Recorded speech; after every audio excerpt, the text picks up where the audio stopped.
G'day mates, welcome back here on DirtByte.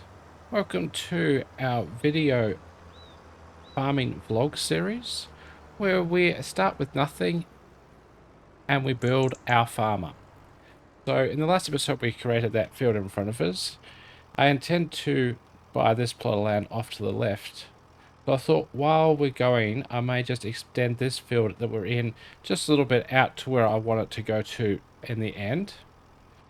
And then that way I can soil sample it and we can get the lime onto it as well. And obviously we can plant it when the time is right with the crop that we're going to be planting. So it doesn't want to be extended too far. Ideally what I want to do is I want to have enough of a room for like a pretty much like a drive or a laneway. So a gravel laneway between the two fields. So I don't reckon I want to go very much more than what we've gone there. Just go... I think that'll do. So yeah, because I want a bit of a grass margin on each side and then the driveway down the center. So I'm going to go back over to here and we're going to pull the line straight out towards where the laneway will go.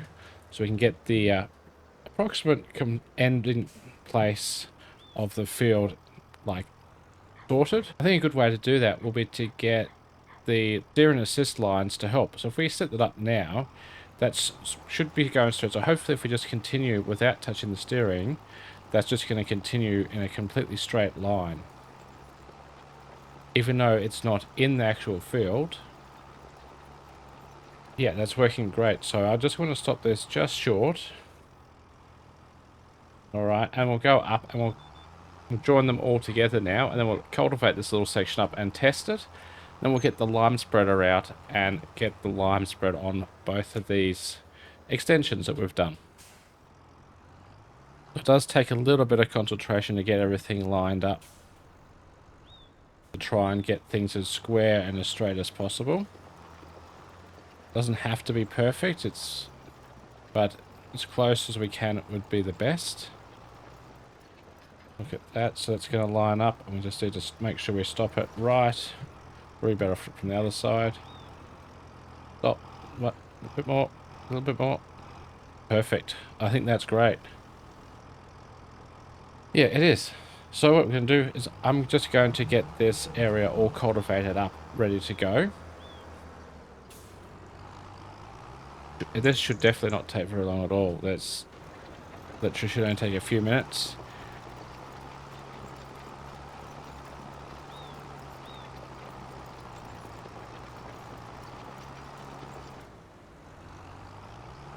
And once this is complete, we will get the soil sampler out and sample this little section and see what it is. I'm hoping it's going to be pretty well all loam soil as well, but it will just give us the indication of the pH so that we can get the spreader out and put the lime on. Just what my plan is, get all these ready for planting in the next few months. We can't plant anything just yet, not even grass. I think grass is probably March, probably at the earliest. So yeah, there's a little bit to do. We might just cut out and get some of this done as a time lapse. I'll see you in a few minutes once we're done. Everything's rushing by, I can't slow down. You're pulling away now, faster than sound. Are street lights in my eyes. I'm losing my grip on you tonight. Don't stop, don't stop, don't leave me behind. Don't stop, I'm racing through time.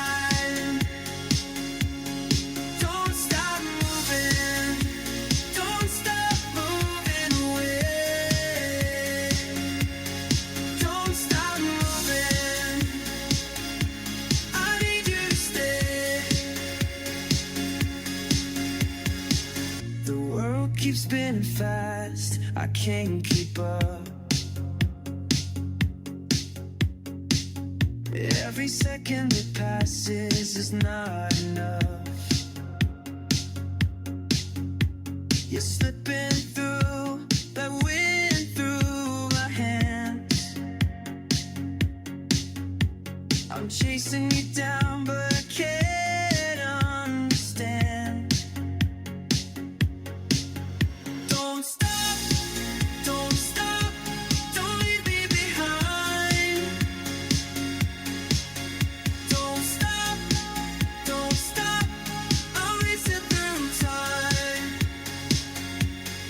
Don't stop moving, don't stop moving away. Welcome back. Here we go. We're finishing off the lime spreading now, which was quite easy. It wasn't too bad, but it's definitely going to help the crops when we put them in grow, get more of a yield from it.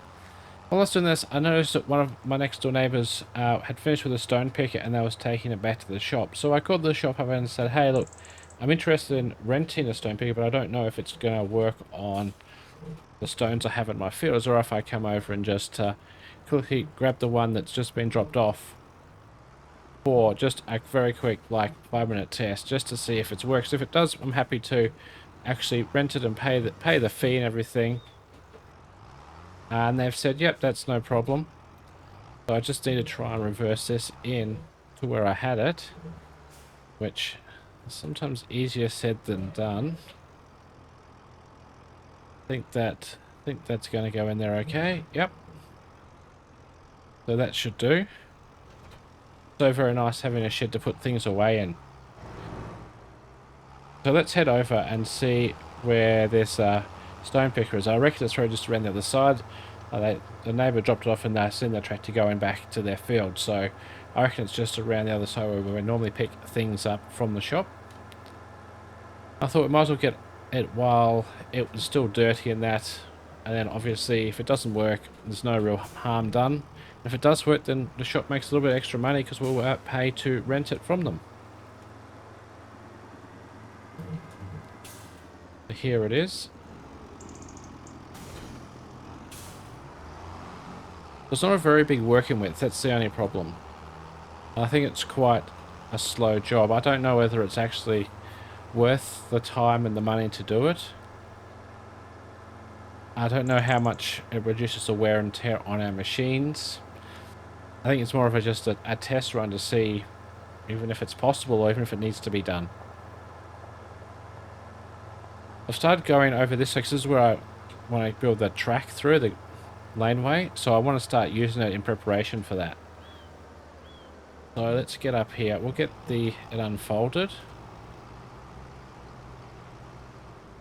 and line up for turn the machine on. Yeah, so it obviously is working. So we are getting some stone, so I think we probably should do it. But what we'll do first is just bring up the shop page on my phone to see how much it costs. So it is to lease $2,856. So I'll just quickly call up the shop and say it's going to work and we're going to pay that, and then we'll continue with this job. So just give me a second. Alright, so that's been paid over to the shop. The shop said they're happy for us to continue using it now until we're done. They're fine with that. So we're going to get underway with it. So it doesn't look like it's going to fill up very quickly. We can do 15 kilometers per hour, which is pretty decent. But yeah, it's not a very wide working width at all, which is a little bit of a problem.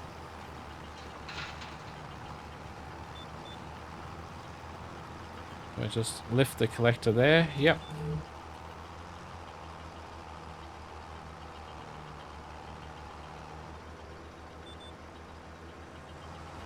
And since we've spread the lime out first, it's very difficult to actually see even where the rocks are because it's all obviously white. So we're just going to have to go over the entire field like we are and turn it all back to being normal dirt color, mixing that lime into the soil, which probably isn't a bad thing. It's sort of like not just sitting on the top of the soil, then it's actually getting mixed up into the top layers of the topsoil, which might help it when it comes to the crops. Possibly it might be a bit more nutrition for the plants a bit deeper into the soil. I'm not sure, but this is what we're doing. We've got a fair bit to do. We have to work out where we're going to sell the stones. I don't think we're going to do this very often, considering how much is actually in the hopper already. Like, there's very little in there. Obviously, the stones are probably not making a huge impact on our equipment, so honestly don't know if it was worth the cost, but we're doing it now, so we've rented it. I think all we're going to need to do is probably get into a bit of a time-lapse for it. Unfortunately, we'll just get through, do a bit for a time-lapse. I'll probably do a bit off from recording as well, because it is going to take a bit longer than what the lime did and the other work we did just before. But we'll just see how we go. So sit back, relax, and enjoy.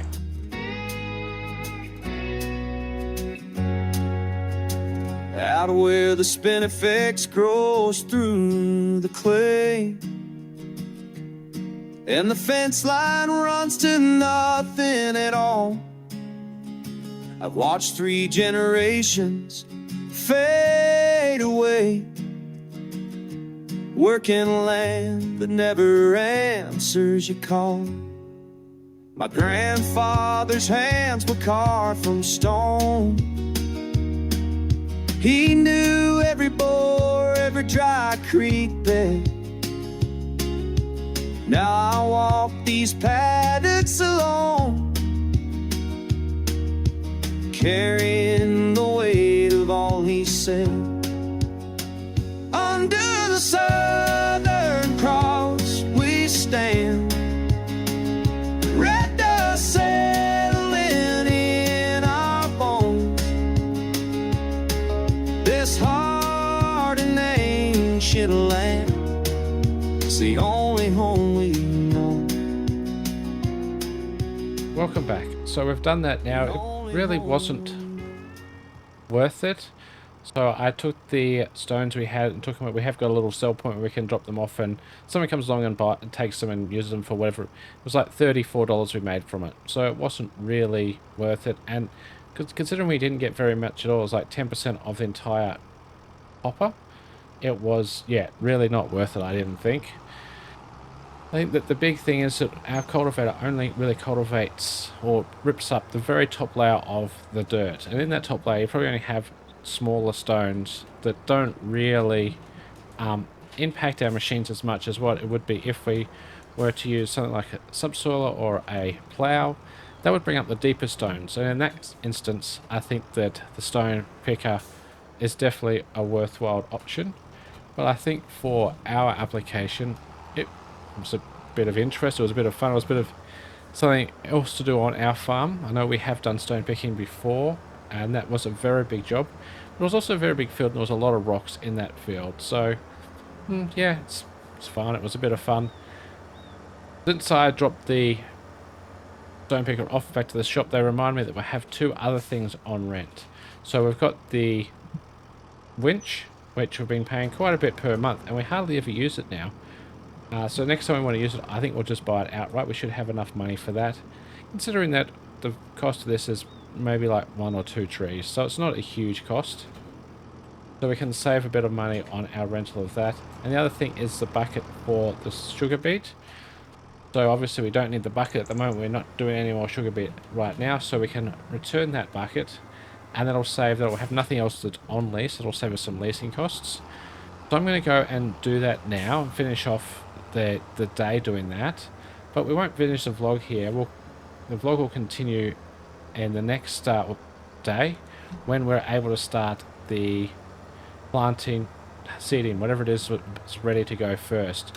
So let me just do that, and I'll bring you back in when we're underway with the seeding. So I'll see you like in a couple of seconds.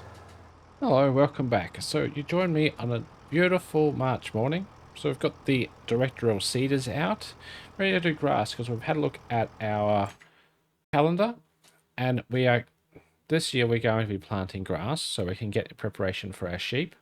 We're also going to be planting soybeans, which we can't do till next month. And then I haven't really made up my mind about other things. Potentially potatoes maybe might be a good option in the new field we're done, or some corn. So potatoes is from next month, corn is from next month. So we still have a little bit of time to work out what we're going to plant in that area.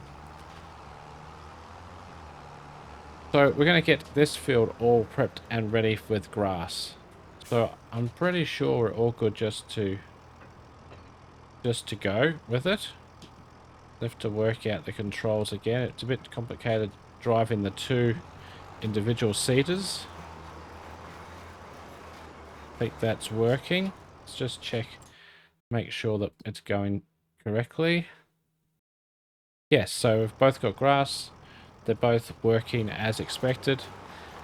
With grass, I want to make sure I get a complete coverage, so it's probably going to be having to go over the field in a few spots a couple of times, just due to the setup we've got here. It's not exactly the most efficient at getting all the spots, given that it's two individual seeders running at the same together. So as we turn here, we're going to, that outside one is going to miss sections like that. So it might be worth just trying to close it up a little bit and try and close up that gap that there is, or increase the overlap. But I do anticipate that once we're done with the two, I'm going to just have to disconnect one and go around with the main one and just tidy up all the spots that were missed. Because, yeah, with grass, this is going to be grass permanently for a while, so we don't want to have anything that has been missed. It just looks a bit ugly. But this is working pretty well.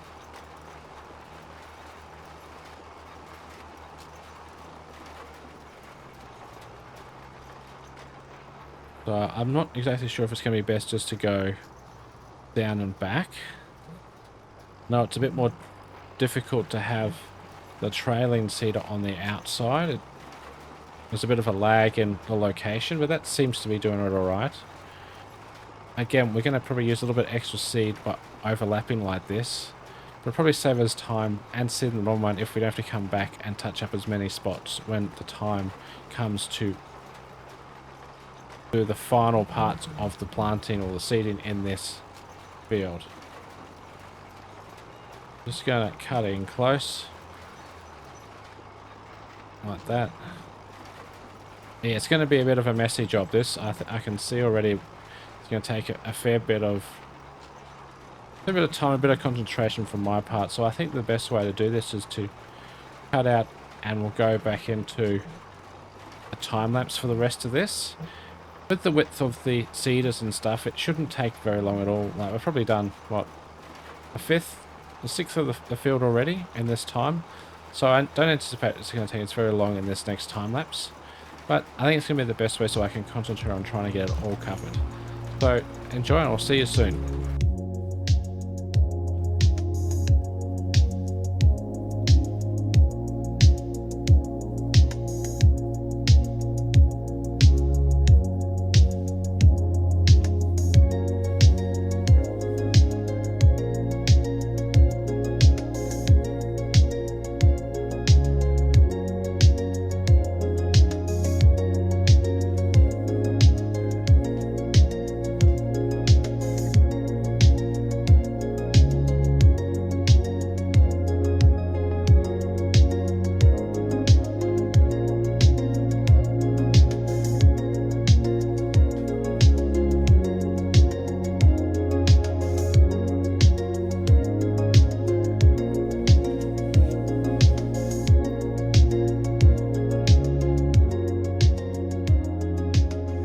There we go, all done except for a couple of little spots here and there, which I'm going to tidy up now. Just got to do, I'm just doing these with the front seeder. The back one is lifted up and not actually doing anything now because there's no need for it. I'm going to tidy these couple of little spots up. I think that's probably it by the looks of it. It looks pretty good to me. I think that's pretty well a full coverage. So it didn't take very long at all, and that's literally our future food for our sheep. Let's jump out and have a quick look. Yes, it's going to, well, it's not going to see anything until next month once it starts to germinate.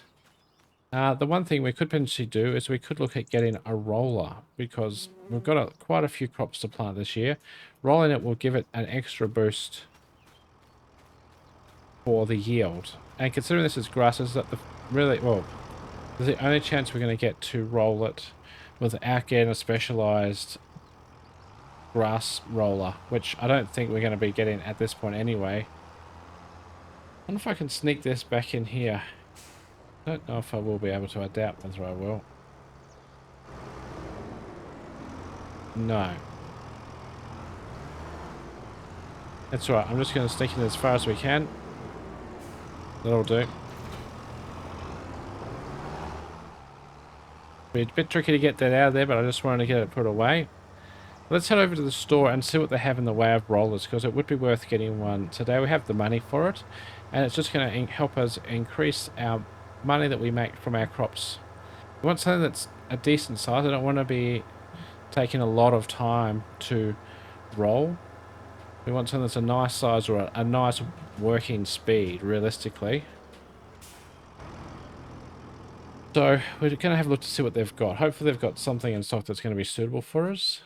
And it would be under their yield improvement category here. So there's a couple of options. Some of these are really cheap, but they are very narrow. This one, $800, but 2.8 working width. I mean, it can be done at 15 kilometers per hour. But realistically, this is probably what we want to be aiming towards. Yes, this is quite expensive, and I have a look at it. It is 12.3 meters, 120 horsepower, so we have the capacity to do it. I just don't know whether it's worth spending $46,500 on this now. So, because if we spend this, that's that's a third of our money pretty much.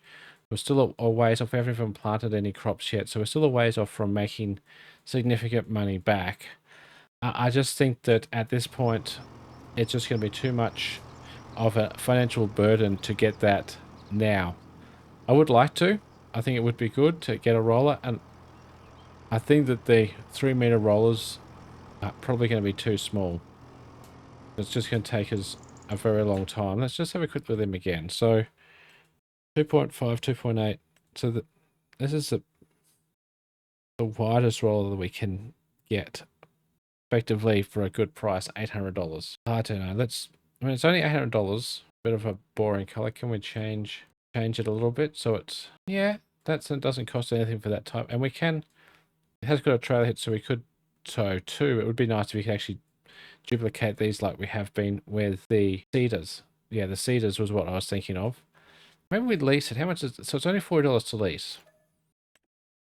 So let's have a look at it. So it's not too narrow.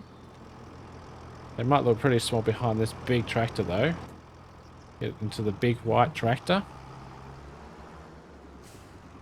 Let's hook it up and head over and just see if it's going to be any good. So that's on. I don't think there's any controls. It literally just rolls, which is fine. It's very basic. It's just heavy and spins. But yeah, on this tractor, it's literally like the width of the tractor, almost. Maybe just a little bit more.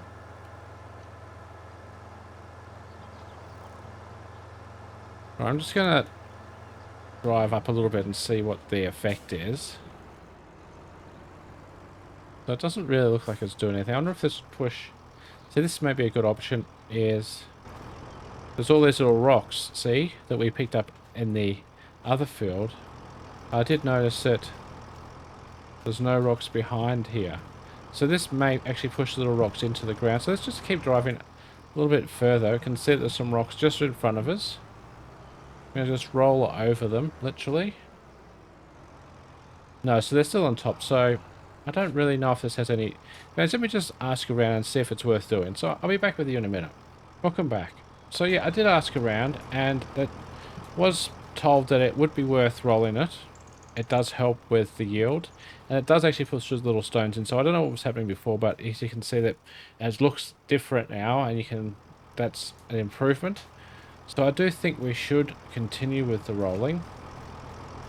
Although, being that it's a 2.8 meter roller, this is going to be a very, very slow job.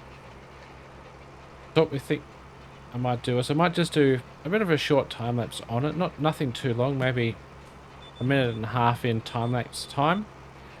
And then I'll just then finish the rest like off camera effectively.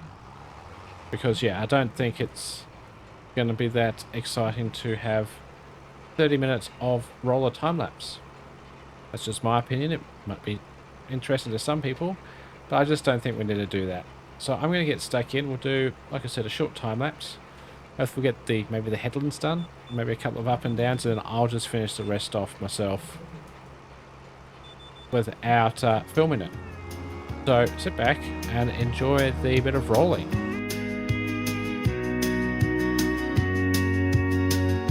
Bank don't care about the rain that won't come, or the cattle dying slow beneath the sun. They got their numbers in their quarterly sum, but they never buried anyone. Still I'm out here at first light, checking troughs and bending a wire. The Milky Way burns through the night like some old forgotten fire. Under the sun. Welcome back. So we go, there's 4 laps of the headlands done. And it didn't take too long, but I'm pretty sure that that's all the time lapsing of rolling that we're going to do, especially for this episode, because there's still quite a bit left to go. So I'm just going to have to get stuck into that myself, which I'm going to continue doing, because I've got to obviously get it done at this month before the grass has an opportunity to germinate. So there is a big difference. It looks like there's, you know, all the rocks and everything have been cleared up. It's pressed all the stubble and stuff back into the ground, so it's going to be a better seed bed for the grass to grow. And then obviously when it comes time for us to do the things we need to do, like mowing, raking, all those sorts of things, it's going to be better. We're not going to have those little rocks around. From a perspective of the vlog, I think we're pretty much done for the day. That's where we're going to leave it. I'll continue this off this afternoon, and then when we come back for the next vlog, this will all be rolled and completed, and it'll most likely be grass grown in it. And for today, we actually have done a bit. We've expanded our field a little bit there, got the lime on both, and we've been able to get this seed in grass. It looks like it could do with a little bit of lime, but it's not too bad. It's in the good range, so I think we can get one harvest of grass off of it first before we go and lime this again. If you're keen to see how it all goes and how this grass grows for the next episode, or how our expansion continues, especially once we start getting our sheep over that area, please do remember to like and subscribe. But for now, remember to keep your boots dirty and your bites clean, and I'll catch you next time on DirtByte.